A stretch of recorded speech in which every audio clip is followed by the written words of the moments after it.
Hi everybody, my name is Patrick and I'm here today with John Robin, author of Blood Dawn.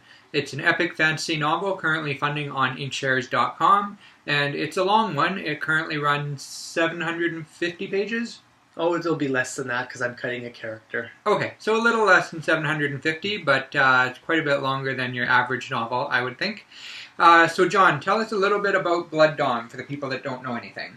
Well, Blood Dawn is Rena's story. Rena is a young woman who has a mystical ability to see patterns, and she translates it into cloth or drawings.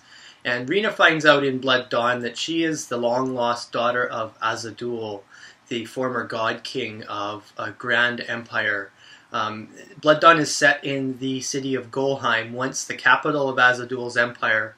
And in the course of the novel, Rena not only finds out that she's his long-lost daughter, but also is called to master her power before the ambitious destroy her and forever enslave Golheim in darkness.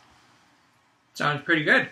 And I am almost done Blood Dawn. I've read an earlier draft. I'm reading a revised draft now, just a few pages from the end. And I just wanted to throw in there that my favorite character, I think, is Rena, who is the star of the book. I guess it makes sense that my favorite character would be the star.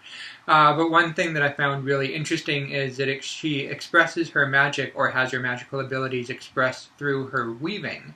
And John, I know you did a little bit of research into weaving. Can you tell us about that? Well, actually, I had the opportunity to handle a loom myself, and I made a scarf.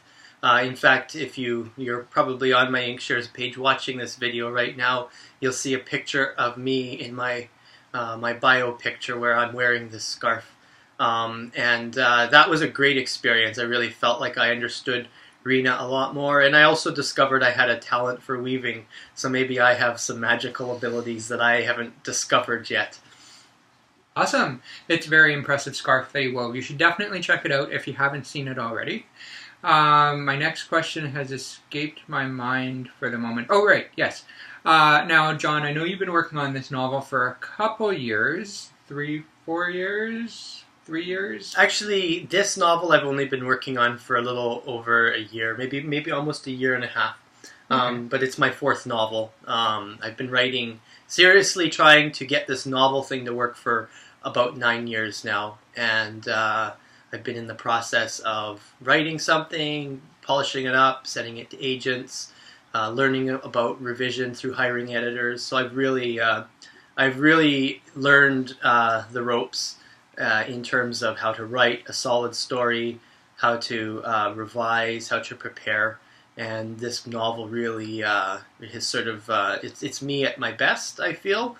I've put a lot of work in, and when you're an apprentice for a blacksmith, you have what's called your masterpiece. And that's not a grand title, that's really just your thing that you showcase, saying, this is my skill, I am now worthy of the title of being, say, blacksmith and no longer apprentice. So I really feel in that regard Blood Dawn is my masterpiece, and I'm looking forward to sharing it as my debut. Awesome. Now, the reason I brought that up is, while you've only been working on this book for a couple years, it is set in a universe that you've been working on for 20 years? Yeah, ever since I discovered Tolkien, I started to create my own world. I was just a little boy delivering papers, and every morning I would have these stories forming in my head, and I would draw maps, and I would try to write some of the stories down, and it took me a long time before I could actually make a novel work out. But yeah, this has been growing ever since then. Very cool. I did have another question, but it seems that my mind is like a sieve tonight. So you could tell we didn't script this. Yeah, which is perfect. Improv. Yeah, this is total improv.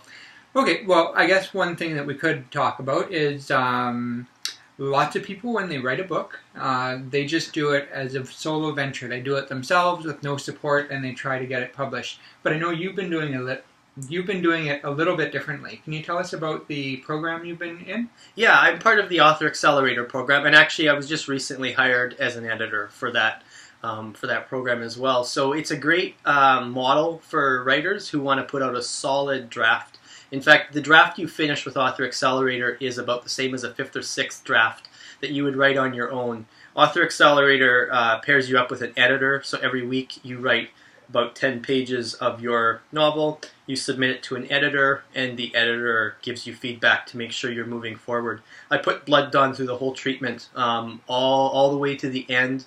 I had an editor look at every chunk of story and give me feedback on it, and it allowed me to produce a very solid draft, which I'm now sitting on. In addition, I just paid a developmental editor to do a really deep edit of the whole thing, and I just had a conference call with her this weekend discussing some considerations for revision. But the assessment was that this book's ready to go. Once I deal with these big changes, it'll be ready to go to copy edit and publication. So I was really encouraged to hear that I don't need to reinvent anything drastically. Okay, I remembered my question. Because this is an important question for people who like fantasy.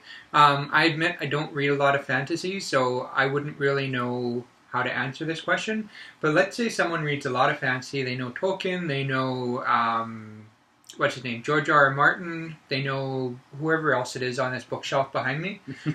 Where does your writing style and Blood Dawn fit in the fantasy genre? Because there's all these little subgenres, writer styles. Where do you fit in there? I tend to be quite a hybrid. I mean, my vision is I'd say it's pretty unique because it's been forming over the years. There's a lot of Christian ideology, and there's a lot of symbolism that infuses what I write. But I definitely would say imagine a little bit of a blend of Tolkien and George R. R. Martin.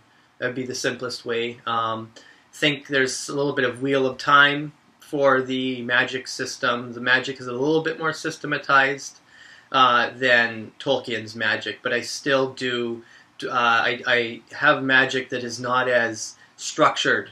It's akin to alchemy in the Middle Ages, and how alchemy was represented the scientific understanding of all the elements. They didn't have the periodic table, and I think Tolkien does that in his work.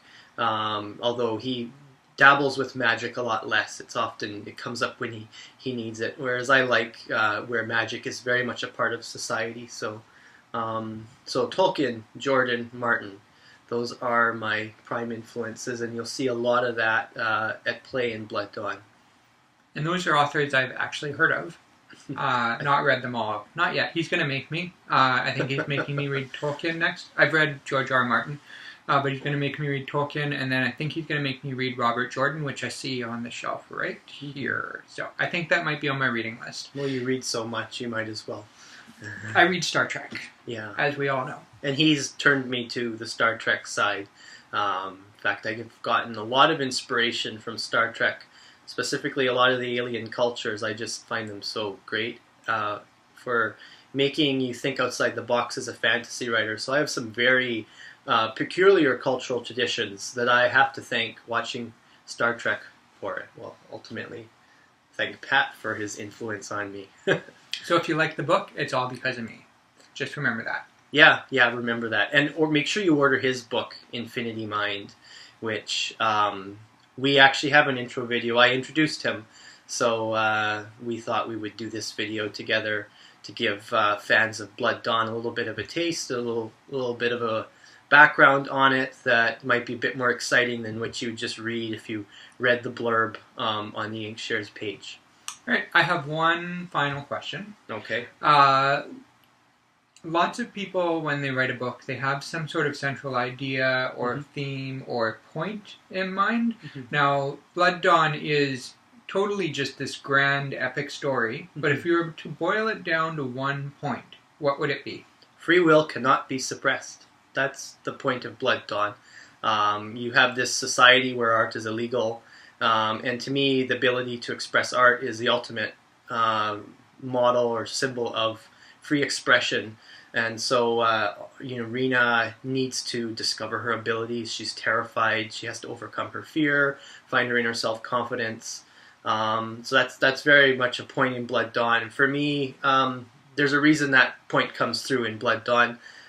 When I used to be involved in academia and adult education, and I had a very busy career that was getting in the way of my writing, and I actually had an opportunity to start an editing company and just radically just abandon all security and job security and all that, and pursue this business that would hopefully allow me to get involved in my writing more. And I did that. So it was terrifying, but I didn't allow myself to be told what I have to be in life. You know, pressures of society or things like that, or family or friends to say, oh no, you should have a job. You should be able to pay the bills. I mean, I have been able to pay the bills, but not in a way that is taking me away from my true passion and the thing I've always wanted to do with my life. So that personal thing obviously translates a lot into this novel, and you'll see it in all 6 characters. I say 6 because there are 7, but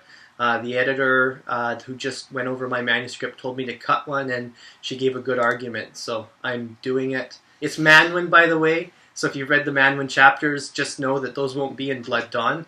In the final book, I'm going to be working on some strategies to take him out as a point of view character, but he'll still be there, but not. His story will get used elsewhere. I already have quite a plan in mind for where that will come in handy. And I just wanted to point out that weird face I made about a minute ago was just because my computer decided, hey, they've been talking 10 minutes, I'm going to cut them off and shut down, so I was stopping So that. this is totally a home video. Yeah. And then, so John, since my computer says we're about done, one final thing. Can you tell people how to order your book? Well, you go on the Inkshares page, and there are some buttons on, well, it depends on if you're on your computer, then their buttons are on the right-hand side. You could order an ebook, you could order a print book, and then there are some other options for if you want to really back the book and get extra copies to friends. You could support it by ordering 3 or 7 copies. So, I mean, but, you know, if you want to get your hands on this book and you want a physical copy with the map that I drew, and you could flip to it. If you're like me, I love fantasy books that I can hold in my hands, and I always thumb to the back and study the map as I'm reading the story. So you might want to actually get a physical book. But if you're looking to save money, especially if you're outside the US, you will have to pay $15 shipping to get a physical book. So that's a bit of a deterrent if you're not in the US. So just order the ebook. It's $10. I'd really appreciate the support. The more copies that are sold, the closer I can get to Inkshares' milestone of 750, which would give me the full distribution. And I mean, that would be great. Either way, every time somebody orders a copy, it's a chance for me to connect with another reader, and that excites me. So if you like this book, if you're getting excited watching this video, please go and order a copy. And yeah, that's great. So. And just in case you happen to stumble across this video on YouTube or Facebook and you don't actually know what Inkshares is is sort of like Kickstarter meets book publication. So once a book reaches a certain number of pre-orders, it gets sent to Inkshares for publication. And it's not like crowdfunding a book actually on Kickstarter, where the author has to take care of absolutely everything themselves, and it's still a self-published book at the end of the day. With Inkshares, they provide the editing, and depending on what funding level you reach, they provide the cover, and they do distribution, and they do some marketing as well. And it is a professionally published book that is available in Barnes & Noble and Chapters and all those physical bookstores. And Blood Dawn has already surpassed the minimum funding goal, which was $250. And you're currently at how many? I'm at 371 as of today. Yeah. 371. So it's definitely going to get published. So this is a safe investment in a quality book to read. Now, if John can reach 750 copies, then he would get the full publishing package, which includes much more extensive editing and a professionally made cover and a little bit more support for marketing and promotion. And all of that is available at inkshares.com. Search out Blood Dawn or John Robin. Either way, you'll find him, and you can order a copy there. Any last words before we shut it down? Well, as many of you know, there's a game that's going to be starting soon. In fact, I'm not sure. There's another trailer video in the works. I don't want to say too much about it because it's going to be a surprise. So this video is here temporarily, but until the next one is up, the game may be going on as we speak. And there's people who have backed the book with 3 or 7 copies, are all competing in a kind of Blood Dawn risk game that I'm right now going to be intensively developing over the next couple weeks. So yeah, get involved in that. If you can order a copy and pledge it to one of the houses or the dragons to boost their strength and help them in their war against each other, then that's great. The links will all be on this page once the game gets up and running. But yeah, I really appreciate the support I'm receiving. If I don't hit 750 pre-orders, I will receive royalties on books over 250 copies. And I will be investing a lot of that in the same services Inkshares would otherwise provide me. I've already paid for the editing. Editing is usually the biggest cost. The reason why the pre-order goal is set at 750. But I will definitely be making sure I get a solid cover interior design. And I also am giving t-shirts to the dragons, and that's going to be a little bit of an investment. So whether I make it to 750 or not, I appreciate your support. Order your copy, ultimately so you can enjoy a great story that I've spent a lot of time and care to get in shape for you. So thank you. Thanks for watching. Thank you. All right.